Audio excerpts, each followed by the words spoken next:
Hey, comment ça va? Je retrouve dans une nouvelle vidéo. Comme vous avez vu, ça va être la suite du livre de Twilight, Fascination. Et juste avant, je vous repose cette question. Je sais que je dois vous rabâcher et un peu vous énerver avec cette question, mais c'est vraiment pour savoir si vous préférez que je vous les lise comme ça, que vous avez toutes les 2-3 vidéos, une vidéo lecture, ou si vous voulez que je m'enregistre moi à part, que je lis le livre en entier, bon, ça sera sur plusieurs jours, et que quand j'ai tout fini, je fasse donc un montage, et que ça soit une très longue vidéo, mais que ça soit tous les livres. Ça sera un peu comme les livres audio, et comme ça vous pourrez le lire, vous pourrez écouter la vidéo, du moins ça sera à écouter, par exemple quand vous faites le ménage, quand vous faites quelque chose, peu importe. Comme ça, voilà, ça vous fait un son, et comme ça, un son de fond, on va dire, voilà. Vous n'êtes pas obligé de rester devant la vidéo. Et comme ça, voilà. Donc, dites-moi si ça vous intéresse. Et dites-moi ce que vous préférez. Soit en vidéo, soit enregistré à part. Et que après, je le mette en ligne. Et bon, ce sera une longue vidéo, mais bon, voilà. Et ça sera pas mis un dimanche comme je fais d'habitude. Donc, dites-moi ça en commentaire. Donc, je mets mes lunettes. Et on va commencer. Donc, on était au chapitre 3. Phénomène. Lorsque j'ouvris les yeux, le lendemain matin, quelque chose avait changé. La lumière, le vert de gris ambiant du genre jour nuageux en forêt, était illuminé d'une nuance plus claire. M'apercevant que le brouillard ne pacifiait pas ma fenêtre, je sautai du lit pour aller voir, et poussai un gémissement horrifié. Une fine couche de neige recouvrait la cour, saupoudrait le toit de ma camionnette, blanchissait la rue. La pluie de la veille avait gelé, solidifiant les aiguilles des arbres en sculptures fantastiques et somptueuses et transformant l'allée en patinoire. J'avais déjà assez de mal à ne pas me casser la figure quand le sol était sec. Il était sûrement plus sûr que je retourne me coucher tout de suite. Charlie était parti lorsque je descendis. Par bien des aspects, vivre avec lui ressemblait à vivre en célibataire, et je me surprenais à savourer mon indépendance plutôt qu'à souffrir de solitude. J'engloutis un bol de céréales et quelques gorgées de jus d'orange, directement au goulot. J'avais hâte de filer au lycée, ce qui m'effrayait. J'avais conscience que ce n'était ni vers une studieuse émulation, ni vers le plaisir de retrouver mes nouveaux amis que je courais. J'étais pressée de me rendre à l'école à cause d'Edward Cullen. Et c'était très, très bête. J'aurais dû l'éviter complètement après mes sauts et mes embarrassements de bavardage de la veille. Et puis je me méfiais. Pourquoi avait-il menti à propos de ses yeux? L'hostilité qui émanait parfois de lui continuait à me terrifier, et la seule idée de son admirable visage à me paralyser. Je savais aussi que nous n'étions pas du même monde. En aucun cas, donc, je n'aurais dû être fébrile à la perspective de le revoir. Il me fallut faire appel à toutes mes capacités de concentration pour échapper de l'allée verglacée. Je faillis bien perdre l'équilibre en atteignant ma voiture, mais réussis à m'accrocher au rétroviseur juste à temps. La journée allait être cauchemardesque. Aucun doute là-dessus. Sur le trajet du lycée, j'oubliais mes soucis en repensant à Mike et Eric et à la façon manifestement différente dont les garçons d'ici se comportaient à mon égard. J'étais pourtant certaine d'avoir la même tête qu'à Phoenix. Peut-être était-ce que mes camarades masculins là-bas m'avaient vu traverser lentement toutes les phases difficiles de l'adolescence et ne s'étaient pas donné la peine de dépasser ce stade. Peut-être était-ce que je représentais une nouveauté dans une ville où celle-ci était rare, à moins que ma maladresse, qui confinait à l'infirmité, ne fût considérée avec sympathie plutôt qu'avec mépris, me donnant des allures de princesse en détresse. Quoi qu'il en fût, l'attitude de chiot de Mike et l'apparente jalousie d'Eric étaient déconcertantes. Je n'étais pas sûre de ne pas leur préférer ma transparence coutumière. Je conduisis avec une lenteur d'escargot, peu désireuse de semer le désordre et la destruction sur ma route.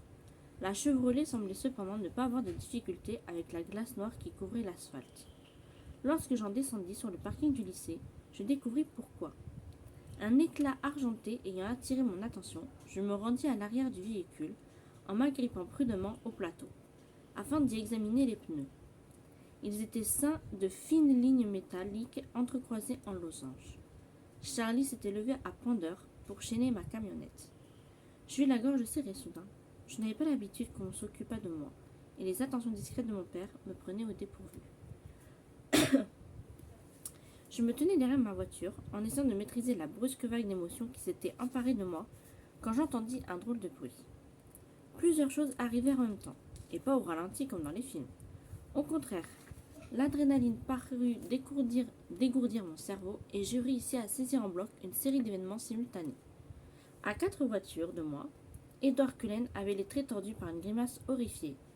Son visage se détachait sur une mer d'autres visages, tous figés dans un masque d'angoisse identique. De plus, immédiate importance, cependant, m'apparut de fourgons bleus, nuit, qui glissaient roues bloquées et freins hurlants en tournant follement à travers le parking verglacé. Il fonçait droit sur ma Chevrolet et j'étais en plein sur sa trajectoire. Je n'eus même pas le temps de fermer les yeux. Juste avant que je ne parvienne, le glissement de tôle froissée du véhicule fou s'enroulant autour du plateau de ma camionnette, quelque chose me frappa. Fort, sauf que le coup ne surgit pas de là où je l'attendais. Ma tête heurta le bitume gelé, une masse solide et froide me cloua au sol. Je me rendis compte que je gisais sur le sol. Derrière la voiture marron, près de laquelle je m'étais garé, je n'eus pas le loisir d'engranger d'autres détails, car le fourgon se rapprochait après avoir rebondi bruyamment sur l'arrière de la Chevrolet. Il continuait sa course désordonnée et s'apprêtait à me rentrer dedans une deuxième fois. Un juron étouffé m'apprit que je n'étais pas seul. Impossible de ne pas reconnaître cette voix. 2 longues mains blanches jaillirent devant moi pour me protéger et le fourgon s'arrêta en hoquetant à quelques centimètres de ma figure. Les grandes pommes s'enfonçant par un heureux hasard dans une identique profonde qui marquait profonde qui marquait le flanc du véhicule. Puis les mains bougèrent si vite qu'elles en devinrent floues. L'une d'elles attrapait soudain le dessous du fourgon et quelque chose me tirait en arrière, écartant mes jambes comme celles d'une poupée de son jusqu'à ce qu'elle vienne frapper les pneus de la voiture marron. Dans un grondement métallique qui me déchira les tympans et une averse de verre brisé, le fourgon retomba à l'endroit exact où un instant plus tôt s'étaient trouvées mes jambes. Un silence absolu régna pendant une seconde interminable, puis les hurlements commencèrent.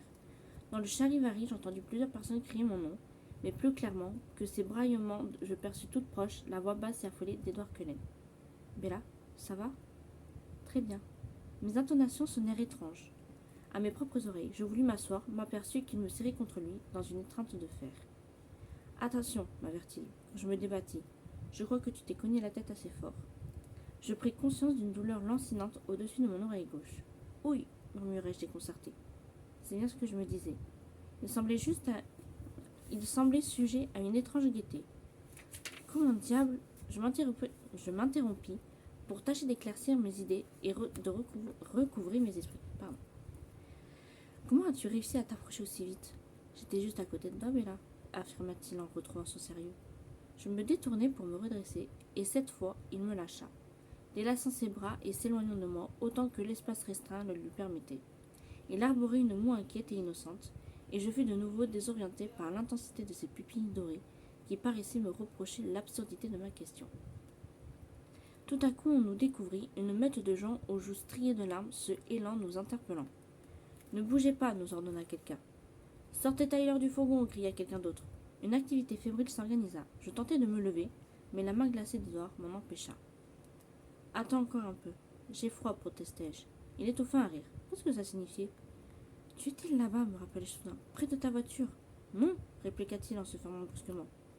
Je t'ai vu. Alentour, c'était le chaos. Des voix graves retentirent, signe que des adultes arrivaient sur place. De mon côté, je n'avais pas l'intention de céder. J'avais raison, et Edward Cullen allait devoir en convenir. Bella, j'étais tout près de toi, et je t'ai tiré de là, c'est tout. Il me balaya du pouvoir dévastateur de ses yeux, comme pour me communiquer une information cruciale. Non, montai-je, mâchoire serrée. L'or de ses iris flamboya. S'il te plaît, Bella. Pourquoi ? Fais-moi confiance. La douceur envoûtante de ses accents fut interrompue par les ululements de sirènes lointaines. Jure que tu m'expliqueras plus tard. D'accord, aboya-t-il, soudain exaspéré. Tu as intérêt à tenir parole, insistai-je furieuse. Il fallut 6 secouristes et 2 profs, Warner et Clapp, pour déplacer le fourgon suffisamment loin afin de laisser passer les brancards. Edward refusa vigoureusement de s'allonger sur le sien, et je m'efforçai de l'imiter. Mais le traître leur révéla que je m'étais cogné la tête et que je souffrais sûrement d'une commotion. Je faillis mourir d'humiliation lorsqu'ils me mirent une minerve. On aurait dit que tout le lycée était là et qui observait gravement mon chargement en ambulance. Edward grimpa à l'avant. C'était horripilant. Histoire de ne rien changer, le chef Swan débarqua avant qu'il eût le temps de m'évacuer. « Bella » brailla-t-il, paniqué lorsqu'il me reconnut sur la civière. Tout va aussi bien que possible, papa, soupirai-je. Je suis indemne. Il n'en demanda pas moins confirmation à l'ambulancier le plus proche. Je pris le parti de l'ignorer et m'appliquai à dérouler l'inexplicable méli-mélo d'images folles qui se bousculaient dans mon crâne. Lorsque les brancardiers m'avaient emporté, j'avais remarqué sans l'ombre d'un doute que le pare-choc de la voiture marron était profondément enfoncé, une forme qui n'était pas sans évoquer le contour des épaules d'Edouard, comme s'il s'était arc-bouqué contre l'auto avec assez de force pour entendre le métal. Et puis il y avait les siens, qui avaient contemplé la scène de loin avec un mélange d'émotions qui allait de la désapprobation à la fureur, mais sans une once d'inquiétude pour la santé de leur frère. Il fallait que je trouve une explication logique à ce à quoi je venais d'assister. Une explication évidente de conclure que j'étais cinglé. Naturellement, l'ambulance fut escortée par la police jusqu'à l'hôpital du comté. C'était un ridicule consommé. Le pire fut qu'Edouard franchit tranquillement les portes des urgences sur ses pieds. La rage me fit grincer des dents. Ils m'installèrent dans une grande salle d'examen, avec une rangée de lits séparés par des rideaux au dessin pastel. Une infirmière me colla un tensiomètre autour du bras et un thermomètre sous la langue. Personne ne se souciait de tirer la denture pour me donner un peu d'intimité. Estimant que je n'étais pas obligé de garder cet imbécile luminaire, j'en notai rapidement les bandes. Velcro et la balancer sous un meuble une fois l'infirmière partie. Peu après, le personnel médical s'agita dans tous les sens, et un deuxième blessé fut amené sur le lit voisin. Sous les pansements tachés de sang qui enserraient étroitement sa tête, je reconnus Tyler Crowley. Il partageait mes cours de civilisation. Il avait beau être dans un état 1000 fois pire que le mien, il me dévisagea avec anxiété. « Bella, je suis désolée. »« Je n'ai rien, Tyler. Toi, tu as mauvaise mine. Ça va ?» Les infirmières avaient commencé à dérouler les bandages souillés, dévoilant une myriade de coupures peu profondes sur son front et sa joue gauche. Il ignora ma question. « J'ai cru que j'allais te tuer. Je roulais trop vite, j'étais surpris par le verglas. » Il grimaça quand on tamponnait ses blessures. « Ne t'inquiète pas, tu m'as loupé. Comment as-tu réussi à fiche le camp si vite? Tu étais là et soudain, plus personne. Edouard m'a tiré de là. » Tyler parut surpris. « Qui ça? Edouard Cullen, il était près de moi. » Mais moi, je ne fus pas convaincu par ce piètre mensonge. « Cullen? Je ne l'ai pas vu. Enfin, tout s'est passé si vite. Il va bien? Il me semble, il traîne dans les parages. Ils n'ont pas couché sur un brancard, lui. » Je savais que je n'étais pas folle. Qu'était-il arrivé? Ce dont j'avais été témoin restait inexplicable. Ils m'emmenèrent passer une radio du crâne. Je leur garantis que je n'avais rien du tout, et l'examen me donna raison. J'exigeais de partir, mais on me répliqua qu'il fallait d'abord que je voie un médecin. Bref, j'en fus réduite à patienter, harcelée par les constantes excuses de Tyler et ses promesses de s'amender. J'eus beau lui répéter X fois que j'étais en pleine forme, il ne cessa de se torturer. Finalement, je fermai les yeux et l'ignorai tandis qu'il poursuivait son monologue contrit. « Elle dort ?» s'enquit une voix harmonieuse un peu plus tard. J'ouvris les paupières. Edouard se tenait au pied de mon lit, une moue narquoise aux lèvres. Je le fusillai du regard. Ce ne fut pas simple. Il m'était tellement plus naturel de le couvrir les yeux. De le couver, pardon. « Et Edouard, je suis désolé, commença Tyler. Mon sauveur l'arrêta d'une main. Il n'y a pas mort d'homme, le rassura-t-il, en lui décochant un sourire étincelant. Il alla s'asseoir sur le lit de Tyler face à moi. De nouveau, son expression était sardonique. « Alors, quel est le verdict ?» me demanda-t-il. « Je n'ai rien, mais il refuse de me relâcher, me plaignai-je. Explique-moi un peu pourquoi tu n'es pas ficelé à une civière comme nous. Simple question de relation. Ne t'inquiète pas, je me charge de ton évasion. » À cet instant, un médecin apparut au détour du couloir, et j'en restai coite. Il était jeune, blond et plus beau que toutes les stars de cinéma que je connaissais. Il avait néanmoins le teint pâle, les traits tirés et les cernes sous les yeux. Si j'en croyais la description de Charlie, il s'agissait du père d'Edouard. « Alors, mademoiselle Swann, m'apostropha-t-il d'une voix remarquablement sexy. Comment vous sentez-vous ? Très bien, affirmai-je. Pour la dernière fois, j'espérais.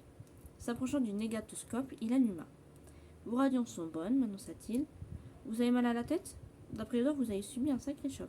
Tout est en ordre, soupirai-je en lançant un coup d'œil peu amène au dit Edouard. Des doigts frais auscultèrent mon crâne avec légèreté. C'est douloureux ? S'inquiéta le docteur Cullen en remarquant que je tressaillis. Pas vraiment. J'avais connu pire. Un rire étouffé attira mon attention. Edouard me contemplait, une moue protectrice sur les lèvres. Mes yeux lancèrent des éclairs. Bon, votre père vous attend à côté. Vous pouvez rentrer, mais n'hésitez pas à revenir si vous avez des étourdissements ou des troubles de la vision. Je ne peux pas retourner au lycée ? Je voyais déjà Charlie s'asseyant au rôle de ma mère poule. Vous ferez mieux de vous reposer aujourd'hui. Et lui, il y retourne insistai-je en désignant Édouard. Il faut bien que quelqu'un annonce la bonne nouvelle de notre survie, se justifia ce dernier avec condescendance. En fait, précisa le docteur Cullen, la plupart des élèves semblent avoir envahi les urgences. Oh bon sang, gémis-je en cachant le visage dans les mains. Vous préférez rester ici s'engueut le médecin. Non, non, me récriai-je en sautant du lit rapidement. Trop rapidement car je titubais et le père d'Édouard me rattrapa, l'air soucieux. Ça va, assurai-je. Inutile de lui préciser que mes problèmes d'équilibre ne devaient en rien à l'accident. Prenez un peu d'aspirine si vous avez mal, suggéra-t-il en me remettant sur mes pieds. Ça n'est pas aussi affreux que ça. Il semble que vous ayez eu beaucoup de chance, conclut-il dans un sourire tout en signant d'un grand geste ma feuille de sortie. À mettre sur le compte d'Édouard, la chance, précisai-je en toisant le sujet incriminé. Ah oui? C'est vrai, éluda le médecin, qui s'absorba soudain dans les papiers qu'il tenait avant de s'intéresser à Tyler. Mes soupçons se réveillèrent. Le docteur Cullen était de mèche avec son fils. J'ai bien peur que vous ne deviez rester avec nous un peu plus longtemps, l'incintilla Tyler en auscultant ses coupures. Dès qu'il eut le dos tourné, je m'approchai d'Édouard. Je peux te parler une minute, sifflai-je. Il recula d'un pas, lèvres crispées. Ton père t'attend, répliqua-t-il sur le même ton. J'aimerais avoir une petite discussion en privé si tu veux bien, persistai-je, après avoir jeté un coup d'œil au lit voisin. Furibond, Édouard tourna les talons et sortit de la pièce à grands pas, m'obligeant presque à courir pour le rattraper. Le coin du couloir à peine dépassé, il me fit face. Alors demanda-t-il agacé, le regard froid. Son hostilité m'intimida et ce fut avec moins de sévérité que je l'eusse souhaité que je m'exprimais. Tu me dois une explication. Je t'ai sauvé la vie, je ne te dois rien du tout. Tu as juré, contrai-je, bien qu'ébranlé par l'animosité qui sortait de lui. Mais là, tu as pris un coup sur la tête, tu délires.